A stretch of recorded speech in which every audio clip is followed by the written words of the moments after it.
Hi ಎಲ್ಲರಿಗೂ ನಮಸ್ಕಾರ. Welcome to my channel Shalini Kaipaka. ನಾನು ಇವತ್ತಿನ ವಿಡಿಯೋದಲ್ಲಿ ತುಂಬಾ ಟೇಸ್ಟಿಯಾಗಿರೋಂತಹ ಕರ್ಬೇವಿನ ಸೊಪ್ಪಿನ ಚಿತ್ರಾನ್ನ ಹೇಗೆ ಮಾಡೋದು ಅಂತ ತೋರಿಸ್ತಾ ಇದ್ದೀನಿ. ಕರ್ಬೇವಿನ ಸೊಪ್ಪು ಆರೋಗ್ಯಕ್ಕೂ ಕೂಡ ತುಂಬಾ ಒಳ್ಳೆಯದು, ಟೇಸ್ಟು ಕೂಡ ತುಂಬಾ ಚೆನ್ನಾಗಿರುತ್ತೆ. ಕರ್ಬೇವಿನ ಸೊಪ್ಪು ತಿನ್ನಲ್ಲ ಅಂತ ಅಂದವರಿಗೆ ಈ ರೀತಿ ಕರ್ಬೇವಿನ ಸೊಪ್ಪಿನ ಚಿತ್ರಾನ್ನ ಒಂದ್ಸಲ ಮಾಡಿಕೊಡಿ. ತುಂಬಾ ಇಷ್ಟಪಟ್ಟು ಪದೇ ಪದೇ ಕೇಳಿ ಮಾಡಿಸ್ಕೊಂಡು ತಿಂತಾರೆ, ಅಷ್ಟು ರುಚಿಯಾಗಿರುತ್ತೆ. ಇದೇ ರೀತಿ ಕುಕ್ಕಿಂಗ್ ವೀಡಿಯೋಸ್ಗೋಸ್ಕರ ಶಾಲಿನಿ ಕೈಪಾಕ ಯೂಟ್ಯೂಬ್ ಚಾನಲ್ನ ದಯವಿಟ್ಟು ಸಬ್ಸ್ಕ್ರೈಬ್ ಮಾಡ್ಕೊಳ್ಳಿ. ಪ್ಲೀಸ್ ಎಲ್ಲರೂ ಸಪೋರ್ಟ್ ಮಾಡಿ. ನಿಮಗೂ ಈ ವಿಡಿಯೋ ಇಷ್ಟ ಆಗಿದರೆ ಫ್ರೆಂಡ್ಸ್ ಫ್ಯಾಮಿಲಿ ಜೊತೆ ಶೇರ್ ಮಾಡಿ, ವಿಡಿಯೋಗೊಂದು ಲೈಕ್ ಮಾಡಿ. ಬನ್ನಿ ಇವಾಗ ಹೇಗೆ ಮಾಡೋದು ಅಂತ ನೋಡೋಣ. ಮೊದಲು ಒಂದು ಫ್ರೈ ಪ್ಯಾನ್ ಇಟ್ಕೊಂಡು ಫ್ರೈ ಪ್ಯಾನ್ ಬಿಸಿ ಆದಮೇಲೆ 1 ಸ್ಪೂನ್ ಎಣ್ಣೆ ಹಾಕ್ಕೊಳ್ತಾ ಇದ್ದೀನಿ. ಎಣ್ಣೆ ಚೆನ್ನಾಗಿ ಕಾಯ್ದಾದ್ಮೇಲೆ 1 ಸ್ಪೂನಷ್ಟು ಕಡಲೆಬೀಜನ ಹಾಕ್ಕೊಳ್ತಾ ಇದ್ದೀನಿ. ನಾನು ಸ್ವಲ್ಪ ಕ್ವಾಂಟಿಟಿಲಿ ಮಾಡ್ಕೊಳ್ಳೋದ್ರಿಂದ ಸ್ವಲ್ಪ ಹಾಕ್ಕೊಳ್ತಾ ಇದ್ದೀನಿ. ಜಾಸ್ತಿ ಕ್ವಾಂಟಿಟಿಲಿ ಮಾಡ್ಕೊಳ್ಳೋದಾದರೆ ಜಾಸ್ತಿ ಹಾಕ್ಕೊಳ್ಳಿ. ಒಂದು 2 ನಿಮಿಷ ಮೀಡಿಯಮ್ ಟು ಹೈ ಫ್ಲೇಮಲ್ಲಿ ಈ ರೀತಿ ಫ್ರೈ ಮಾಡಿಕೊಂಡು 1 ಸ್ಪೂನ್ ಕಡಲೆಬೇಳೆ ಹಾಕ್ಕೊಳ್ತಾ ಇದ್ದೀನಿ. 1 ಸ್ಪೂನ್ ಉದ್ದಿನಬೇಳೆ ಹಾಕ್ಕೊಂಡು ಇವೆರಡನ್ನೂ ಚೆನ್ನಾಗಿ ಕಲರ್ ಚೇಂಜ್ ಆಗೋವರೆಗೂ ಫ್ರೈ ಮಾಡ್ಕೋಬೇಕು. ಲೋ ಟು ಮೀಡಿಯಮ್ ಫ್ಲೇಮಲ್ಲಿ ಇಟ್ಕೊಂಡು ಫ್ರೈ ಮಾಡ್ಕೊಳ್ಳಿ, ಇಲ್ಲಾಂದರೆ ಬೇಗ ಸೀದೋಗ್ಬಿಡುತ್ತೆ. ಇವಾಗ ಫ್ರೈ ಆದಮೇಲೆ ಒಂದು 1/4 ಸ್ಪೂನಷ್ಟು ಜೀರಿಗೆನ ಹಾಕ್ಕೊಳ್ತಾ ಇದ್ದೀನಿ. ಜೀರಿಗೆ ಹಾಕೋದ್ರಿಂದ ಫ್ಲೇವರ್ ತುಂಬಾ ಚೆನ್ನಾಗಿ ಬರುತ್ತೆ. 4 ಖಾರದ ಮೆಣಸಿನ್ಕಾಯಿನ ಹಾಕ್ಕೊಳ್ತಾ ಇದ್ದೀನಿ. ನೀವು ಖಾರ ನೋಡಿ ಹಾಕ್ಕೊಳ್ಳಿ. ಹಾಕ್ಕೊಂಡು ಚೆನ್ನಾಗಿ ಒಂದು 2ರಿಂದ 3 ನಿಮಿಷ ಈ ರೀತಿ ಸ್ವಲ್ಪ ಕಲರ್ ಚೇಂಜ್ ಆಗೋವರೆಗೂ ಫ್ರೈ ಮಾಡ್ಕೋಬೇಕು.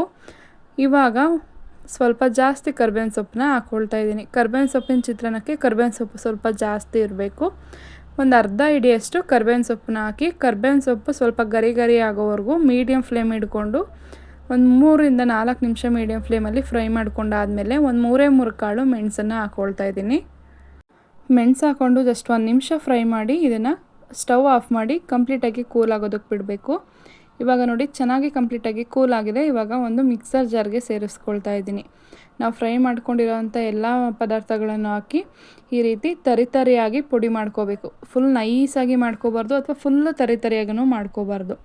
ನಾರ್ಮಲ್ ಚಿರೋಟಿ ರವೆ ಬರುತ್ತಲ್ಲ ಅಷ್ಟು ಇದರಲ್ಲಿ ತರಿಯಾಗಿ ಪೌಡರ್ ಮಾಡಿ ಎತ್ತಿಟ್ಕೋಬೇಕು.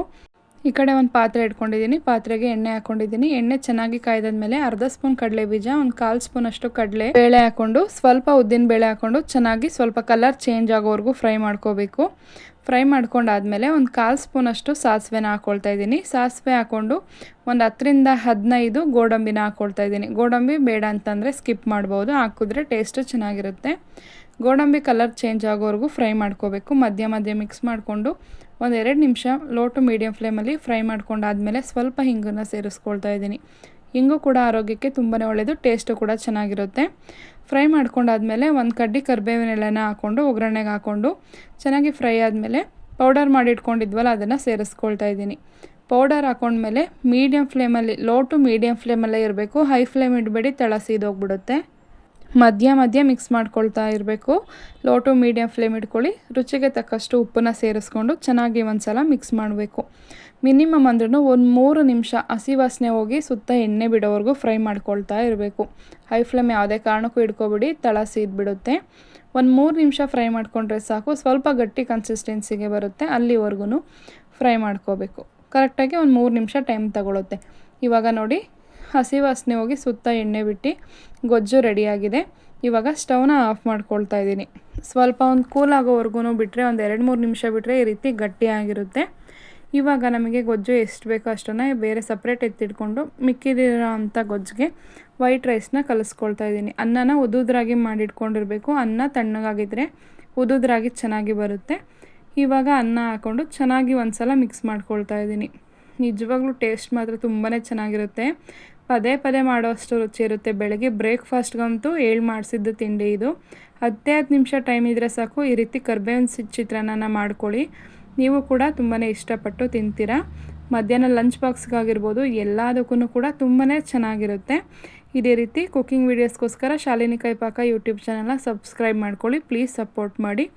ರೆಸಿಪಿ ಇಷ್ಟ ಆಗಿದರೆ ಲೈಕ್ ಮಾಡಿ, ಫ್ರೆಂಡ್ಸ್ ಫ್ಯಾಮಿಲಿ ಜೊತೆ ಶೇರ್ ಮಾಡಿ. Thank you for watching my video.